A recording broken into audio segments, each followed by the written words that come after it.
Hello everyone, I hope you are doing well. In this video, we will discuss 12th class mathematics chapter 7, exercise 7.5, question number 3. So, अब इस question को हम ये पूरी exercise में partial fraction की help से सॉल्व कर रहे हैं. पहले इंटीग्रेशन तो सर कर ही लेंगे.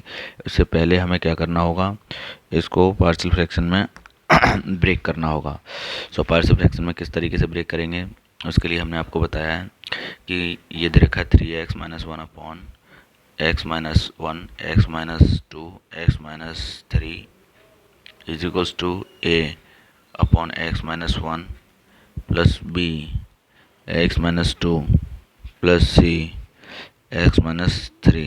ठीक है, इसे हमने सॉल्व किया तो ये हो जाएगा 3x minus 1, x minus 1, x minus 2, x minus 3 is equals to x minus 1, x minus 2, x minus 3 a x minus और x minus 1 x minus 2 x minus,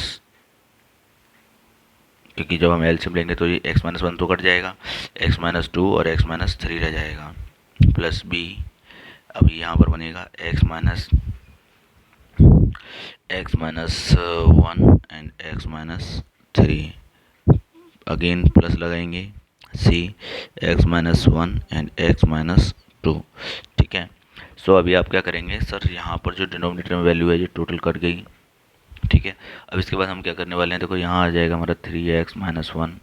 अभी ये एज इट इज़ आप लिखिएगा x minus 2, x minus 3 plus x minus 1 and x minus 3 plus c x minus 1 and x minus 2.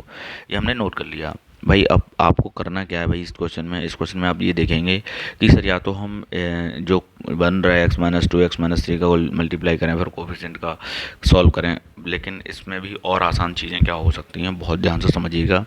उसे आप every question में इस तरीके से सॉल्व करने के लिए आप लगा सकते हैं. आप क्या करिए, यहाँ पर 1 by 1 आप पुट करिए. जैसे पुट किया आपने, put x minus 1 is equals to 0, आपने पुट कर दिया x minus 1 is equals to 0. तो देखिए यहाँ पर आप क्या देखेंगे कि जहाँ जहाँ पर x minus 2 आ रहा है, जैसे x minus 1 आ रहा है, उसकी जगह 0 पुट करने पर देखो ये वाला यहाँ 0 रख देंगे तो ये टोटल 0 हो जाएगा, यानी b वाला पार्ट 0 हो जाएगा, ये वाला पार्ट 0 हो जाएगा. इससे क्या होगा, इससे देखो बहुत आसान हो जाएगा चीज़ों को समझना. अब आप कहेंगे sir x minus 1 is equals to 0 put कर दिया, इसका मतलब है आपने x की जगह पर क्या पुट किया है, x की जगह पर आपने 1 पुट किया है.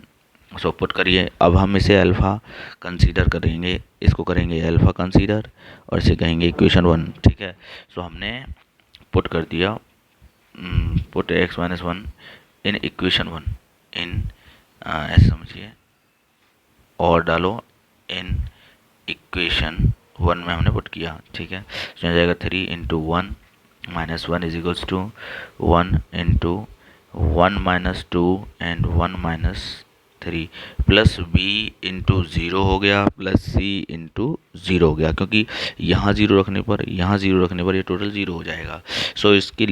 इसको लिखने की भी ज़रूरत नहीं है, इतना हमारे पास बचेगा. हमारे पास बचेगा 3 - 1 is equals to a - 1 into -2. आप कहेंगे sir 2 is equals to minus से माइनस कर जाएगा 2a.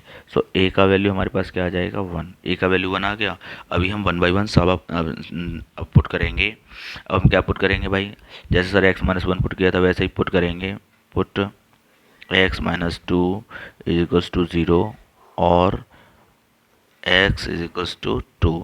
ठीक है, इन इक्वेशन 1 में हम फिर से पुट कर रहे हैं x - 2 इज इक्वल्स टू 0. ये हो जाएगा 3 × 2 - 1 इज इक्वल्स टू, देखिए या जहाँ जहाँ पर x - 2 आ रहा है वो 0 रख देंगे तो a वाला पार्ट 0 हो जाएगा और c वाला पार्ट 0 हो जाएगा, b वाला पार्ट रह जाएगा. b × 2 - 1 × 2 - 3. अभी यहाँ लिखेंगे 6 - 1 इज इक्वल्स टू b × 2 × -1.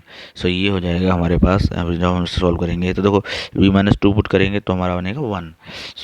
वैसे इस तौर पे ध्यान रखना है, कोई सिली मिस्टेक अगर हो जाएगी तो आंसर मिसमैच रहता है इन क्वेश्चंस में. ठीक है, यहाँ पर हो जाएगा 5 is equals to -b. b का वैल्यू हमारे पास क्या आ जाएगा -5. ठीक है, अभी हमने अभी ए और बी की वैल्यू फाइंड कर लिए, लेकिन सी की वैल्यू फाइंड करने के लिए हमें क्या करना पड़ेगा, वंस अगेन हम फिर से पुट करेंगे, put x minus three is equals to zero, और हम इसको कह सकते हैं x की जगह कर हमने 3 पुट करना है इन इक्वेशन नंबर 1 में ही, ठीक है। तो जब हम पुट कर रहे हैं तो वैल्यू को क्या आ रही है हमारे पास वैल्यू निकल कर, वो आपको मेंशन करनी है। सो यहाँ पर हम कहेंगे कि सर हमारे पास जो वैल्यू आएगी वो आएगी हमारे पास, देखो 3 × 3 - 1 is equals to, sir x-3 यहाँ पर आ रहा होगा वो जीरो हो जाएगा, a वाला पार्ट जीरो हो जाएगा, b वाला पार्ट जीरो हो जाएगा, c वाला पार्ट रह जाएगा। c में हमारे पास क्या है 3 - 1 3 - 2, ठीक है। So 9 - 1 is equals to c into 3 - 1 2 into 3 - 2 is equals to 1। So ये हो जाएगा हमारे पास sir 8 is equals to 2c, c का वैल्यू आ जाएगा 4, c का वैल्यू क्या आएगा 4 आएगा, ठीक है। अब सी का वैल्यू 4 आ गया, तो इससे अब ये ए बी सी की वैल्यूज़ आ चुकी हैं। अब ए बी सी की जितनी भी वैल्यू हैं, ठीक है, हम इसमें पेज ऐड करना पड़ेगा क्योंकि हमारा पेज हो गया है फिल। तो हमने पेज कर लिया ऐड, एक नया पेज ऐड किया, ठीक है।